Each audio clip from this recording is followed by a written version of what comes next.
আসসালামু আলাইকুম। আশা করি সবাই খুব ভালো আছেন। আজকের ভিডিওতে নিয়ে এসেছি কাতলা মাছের ঝোল। সবসময় কিন্তু খুব বেশি পরিমাণে তেল মশলা দিয়ে মাছ মাংস খেতে আমাদের কারোরই ভালো লাগে না। মাঝে মাঝে এরকম হালকা পাতলা ঝোলও কিন্তু গরম ভাতের সঙ্গে বেশ ভালো লাগে। আজকের ভিডিওতে আপনাদের সঙ্গে শেয়ার করব কাতলা মাছের এরকমই হালকা পাতলা একটা ঝোলের রেসিপি। চলুন তাহলে রেসিপিটা দেখে নেওয়া যাক।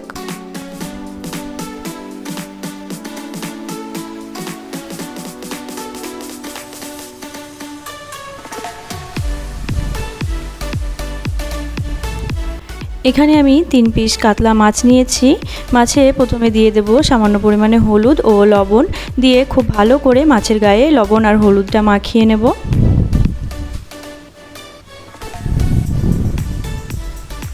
নুন হলুদ মাখানো হয়ে গেলে মাছটা এক সাইডে রেখে দেবো। তার সাথে এখানে আমি একটা বড় সাইজের পেঁয়াজকে খুব ভালো করে মিক্সিতে বেটে নিয়েছি আর নিয়েছি আদা জিরে ও শুকনো লঙ্কা বাটা। এখন সরাসরি রান্নায় চলে যাব। গ্যাসে আমি একটি কড়াই বসিয়ে দিয়েছি, দিয়ে দেব পরিমাণ মতো সর্ষের তেল। তেল ভালো মতো গরম হয়ে এলে নুন হলুদ মাখিয়ে রাখা মাছগুলো একে একে দিয়ে দুই দিকটা বেশ উল্টে পাল্টে লাল করে মাছগুলো আমি ভেজে তুলে নেব। এক দিকটা ভাজা হলে উল্টে অপর দিকটাও বেশ লাল করে ভেজে নেব। মাছ এখানে ভাজা হয়ে গেছে। সবগুলো মাছ এখন আমি তুলে রেখে দেবো একটা প্লেটের মধ্যে।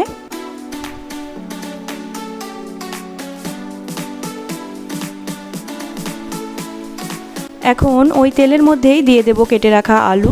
একটা বড় সাইজের আলুকে এরকম লম্বা করে কেটে নিয়েছি আমি। দিয়ে দেব আলুটা।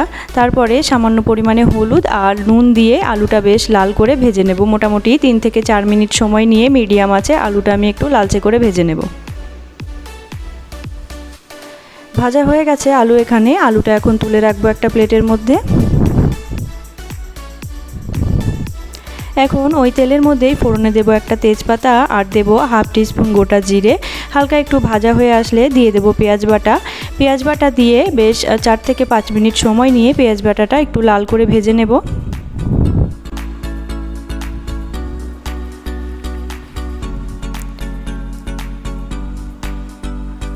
পেঁয়াজ এখানে আমার ভাজা হয়ে গেছে। এখন আমি অ্যাড করব আদা জিরে আর শুকনো লঙ্কা বাটা দিয়ে আবারও মশলাটাকে মোটামুটি 3 থেকে 4 মিনিট সময় নিয়ে ভেজে নেব, যতক্ষণ না মশলার কাঁচা গন্ধটা চলে যাচ্ছে।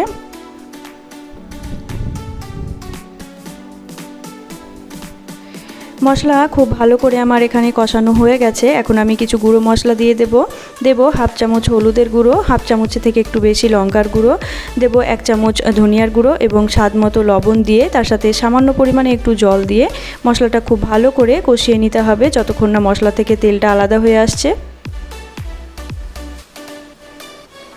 ঢাকা দিয়ে দেব মশলাটা 2 থেকে 3 মিনিটের জন্য, যাতে তাড়াতাড়ি মশলা থেকে তেলটা আলাদা হয়ে আসে।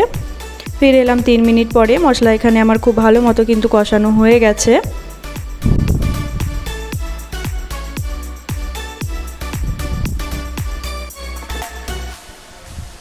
এখন আমি দিয়ে দেব ভেজে রাখা আলু দিয়ে খুব ভালো করে মশলার সঙ্গে মিশিয়ে নিতে হবে।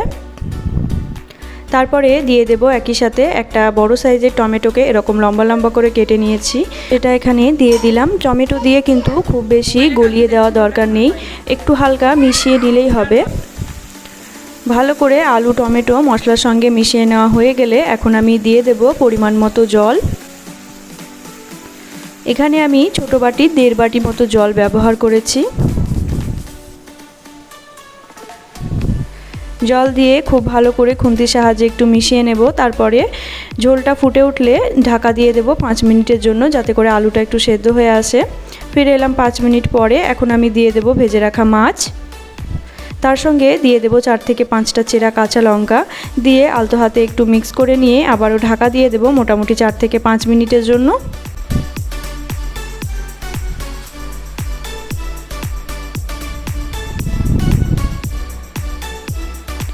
ঢাকা দিয়ে দিলাম। এখন গ্যাসের ফ্লেমটা মিডিয়ামে রেখে দেব। ফিরে এলাম 4 মিনিট পরে। এখানে আমার মাছের ঝোল কিন্তু একদম রেডি হয়ে গেছে, দেখতেই পাচ্ছেন। খুব সাধারণ একটা রেসিপি, তবে গরম ভাতের সঙ্গে খেতে কিন্তু দুর্দান্ত লাগে। অবশ্যই এভাবে একবার ট্রাই করে দেখতে পারেন। রেসিপিটা যদি ভালো লাগে তাহলে অবশ্যই লাইক শেয়ার কমেন্ট করবেন এবং চ্যানেলটি সাবস্ক্রাইব করে পাশে থাকার অনুরোধ রইল। Thank you.